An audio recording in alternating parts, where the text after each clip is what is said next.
Hello everyone, welcome back to my channel. আজকে মাধ্যমিকের ABTA test পেপারের ফিজিক্যাল সায়েন্সের কিছু প্রশ্নের উত্তর তোমাদের সাথে আলোচনা করছি, তো তোমরা সেগুলো দেখে নাও। এটা হচ্ছে পেজ নাম্বার 33 অর্থাৎ 33 নাম্বার পাতার 2-এর দাগের প্রশ্নগুলোর উত্তর। ঠিক আছে, কিছু প্রশ্নের উত্তর আজকে করে দিচ্ছি, সেগুলো দেখে নাও। প্রথম প্রশ্ন আছে 2-1, বায়ুমণ্ডলের কোন স্তরে ভ্যান অ্যালেন বিকিরণ হয়?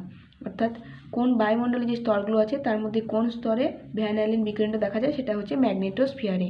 এই স্তরে কি হয়, সমস্ত গ্যাসীয় বা বায়বীয় উপাদানগুলো আয়নীয় অবস্থায় থাকে। ওকে, এটাই হচ্ছে লাস্ট স্তর। এখানকার উষ্ণতা কিন্তু অনেক বেশি, 1600 ডিগ্রি সেলসিয়াসের মতো। ওকে, ম্যাগনেটোস্ফিয়ারেই তাহলে ভ্যান অ্যালেন বিকিরণটা দেখা যায়। নেক্সট হচ্ছে কোন ব্যাকটেরিয়ার দ্বারা প্রাণী ও উদ্ভিদের বর্জ্য পদার্থের বিয়োজন পদ্ধতির সাহায্যে বায়োগ্যাস উৎপন্ন করা হয়? তো কোন ব্যাকটেরিয়ার সাহায্যে? এই ব্যাকটেরিয়াটার নাম হচ্ছে মিথোজেনিক ব্যাকটেরিয়া, যারা এই বর্জ্য পদার্থগুলো থেকে বায়োগ্যাস উৎপন্ন করতে সাহায্য করে। ঠিক আছে, তো বায়োগ্যাসের যদি বলা হয় প্রধান উপাদান কি, সেটা হবে মিথেন। মিথেনের সংকেত তোমরা জানো CH4।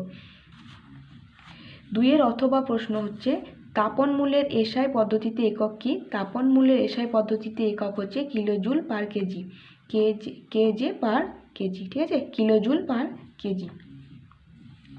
নেক্সট হচ্ছে স্থির উষ্ণতায় নির্দিষ্ট ভরের গ্যাসের পিভি লেখচিত্রের প্রকৃতি কীরূপ? এটা হচ্ছে সমপরাবৃত্ত। ধরো এরকমভাবে প্লট করলে পিভি অর্থাৎ ওয়াই অক্ষ বরাবর পি আর এক্স অক্ষ বরাবর বিকে যদি প্লট করা হয়, তাহলে আমরা এরকমভাবে সমপরাবৃত্তাকার রেখাগুলো পাবো।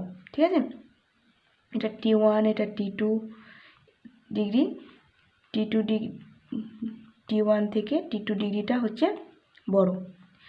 তাহলে সমপরাবৃত্ত লেখচিত্র পাবো। গ্রাফটা হবে কিন্তু এরকম। তো এটা একটু দেখে নেবে, এটা বয়েলসের সূত্র থেকে পাই। নেক্সট হচ্ছে এসটিপিতে 22.4 লিটার আয়তনে CO2 গ্যাসের অণুর সংখ্যা কত? এসটিপিতে 22.4 লিটার গ্যাস মানে কত গ্যাস? 1 মোল। 1 মোল কোনো গ্যাসে কত অণু থাকে? অ্যাভোগাড্রো সংখ্যক, সেই অ্যাভোগাড্রো সংখ্যাটা কত? 6.023 × 10⁻23টি অণু, তাই তো? এখানে তো বলতো 1 মোল CO2তে কত অণু থাকে, সেক্ষেত্রেও তাই হতো।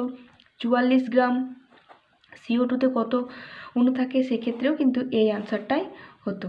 ওকে, 22.4 লিটার গ্যাসের আয়তনে কত অণু থাকে? CO2 অণু 6.023 × 10⁻23টি অণু, অর্থাৎ অ্যাভোগাড্রো নাম্বার অণু থাকে। নেক্সট হচ্ছে কোনো তরলের প্রকৃত প্রসারণ গুণাঙ্ক ও আপাত প্রসারণ গুণাঙ্কের মধ্যে কোনটি তার একান্ত নিজস্ব ধর্ম?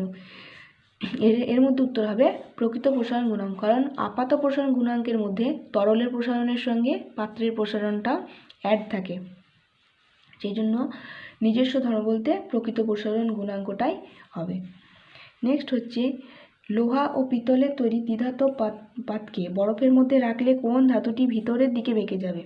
যেহেতু পিতলের দৈর্ঘ্য প্রসারণ গুণাঙ্ক বেশি লোহার চাইতে, তাই যখন ঠান্ডা করা হবে তখন এটাই বেশি কী হবে? সংকুচিত হয়ে যাবে।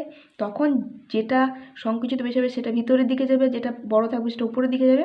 তাই ভিতরের দিকে যে পাতটা, এই দুটো পাতের মধ্যে এটা বাইরের, এটা ভিতরের পাত আর এটা বাইরের পাত যদি হয়, তাহলে ভিতরের এটা পিতলটা থাকবে ভিতরের দিকে আর বাইরের দিকে থাকবে লোহা, ঠান্ডা করলে।